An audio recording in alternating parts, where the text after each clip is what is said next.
Hello students, मैं हूं professor Laiba और आज हम कंपाइलर कंस्ट्रक्शन के एक बहुत ही बुनियादी मगर अहम टॉपिक को समझेंगे।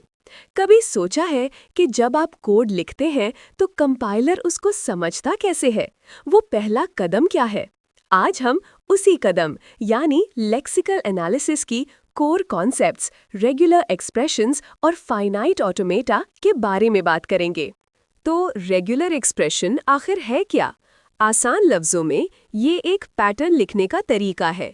जैसे आप डॉक्यूमेंट में कोई लफ्ज़ ढूंढने के लिए कंट्रोल F इस्तेमाल करते हैं, वैसे ही रेगुलर एक्सप्रेशंस कोड में स्पेसिफिक पैटर्न्स ढूंढने के लिए इस्तेमाल होते हैं, जैसे कि आइडेंटिफायर्स, कीवर्ड्स या नंबर्स। ये एक लैंग्वेज को डिफाइन करने का फॉर्मल तरीका है। अब सवाल ये है कि पैटर्न तो डिफाइन कर लिया, लेकिन उसको पहचानने वाली मशीन कैसे बनेगी? यहाँ आते हैं फाइनाइट ऑटोमाटा। सोच लें कि रेगुलर एक्सप्रेशन एक नक्शा है और फाइनाइट ऑटोमाटा वो गाड़ी है जो उस नक्शे को फॉलो करके मंजिल तक पहुँचती है। हम आमतौर पर पहले रेगेक्स से एक NFA बनाते हैं और फिर उस NFA से एक DFA बनाते हैं, क्योंकि ये प्रोसेस ज़्यादा सिस्टमैटिक है। फाइनाइट ऑटोमेटन 5 चीज़ों से मिलकर बनता है। क्यू यानी स्टेट्स, जो मशीन की मेमोरी की तरह है। सिग्मा यानी अल्फ़ाबेट, जो मशीन पढ़ सकती है। डेल्टा ट्रांजिशन फंक्शन, जो बताता है कि पढ़ने पर कहाँ जाना है।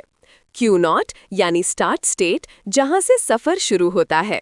और F यानी फाइनल स्टेट्स, जहाँ पहुँचकर हम कहते हैं कि पैटर्न मैच हो गया। इस मशीन को रिप्रेजेंट करने के 2 मशहूर तरीके हैं। एक है ट्रांजिशन ग्राफ, जो एक विजुअल डायग्राम होता है। स्टेट्स को हम सर्कल से और ट्रांजिशंस को तीर एरो से दिखाते हैं। दूसरा है ट्रांजिशन टेबल, जो कंप्यूटर प्रोग्राम में इम्प्लीमेंटेशन के लिए बेहतर है। इसमें हम टेबल बनाकर बताते हैं कि किस स्टेट से कौन सा इनपुट पढ़कर किस स्टेट पर जाना है। चलिए एक प्रैक्टिकल एग्जाम्पल देखते हैं। हमारा रेगुलर एक्सप्रेशन है A*B, यानी कितने भी A आ सकते हैं, लेकिन एंड में एक B आना जरूरी है। देखिए, ये इसका ट्रांजिशन ग्राफ है। हम Q0 से शुरू करते हैं। जितने भी A आएंगे हम Q0 पर ही रहेंगे। जैसे ही B आता है हम फाइनल स्टेट Q1 पर पहुंच जाते हैं। अगर Q1 पर पहुंचने के बाद कुछ और आए तो स्ट्रिंग रिजेक्ट हो जाएगी। इसी ग्राफ से हम इसका ट्रांजिशन टेबल भी बना सकते हैं। ये कॉन्सेप्ट्स सिर्फ किताबों तक महदूद नहीं है। जब आपका कोड एडिटर कीवर्ड्स को अलग रंग देता है, वो लेक्सिकल एनालिसिस कर रहा होता है।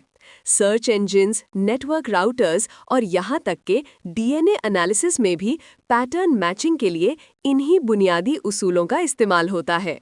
एग्जाम्स के लिए ये 2 सवाल बहुत अहम है। पहला, DFA और NFA में क्या फ़र्क है? बुनियादी फ़र्क डिटर्मिनिज्म का है।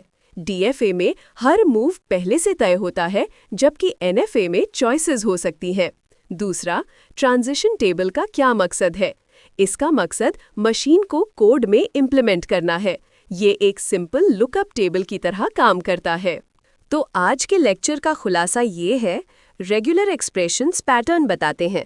फाइनाइट ऑटोमेटा उन पैटर्न्स को पहचानने वाली मशीन्स हैं। इस मशीन को हम विजुअली ट्रांजिशन ग्राफ से और प्रोग्रामेटिकली ट्रांजिशन टेबल से रिप्रेजेंट करते हैं, और ये सब मिलकर कंपाइलर के लेक्सिकल एनालाइजर की बुनियाद बनते हैं। उम्मीद है आपको आज का टॉपिक अच्छी तरह समझ आया होगा। अगर आपके कोई सवाल है तो नीचे कमेंट्स में ज़रूर पूछिए। Stay curious, keep learning. ये थी आपकी प्रोफेसर लाइबा साइनिंग ऑफ।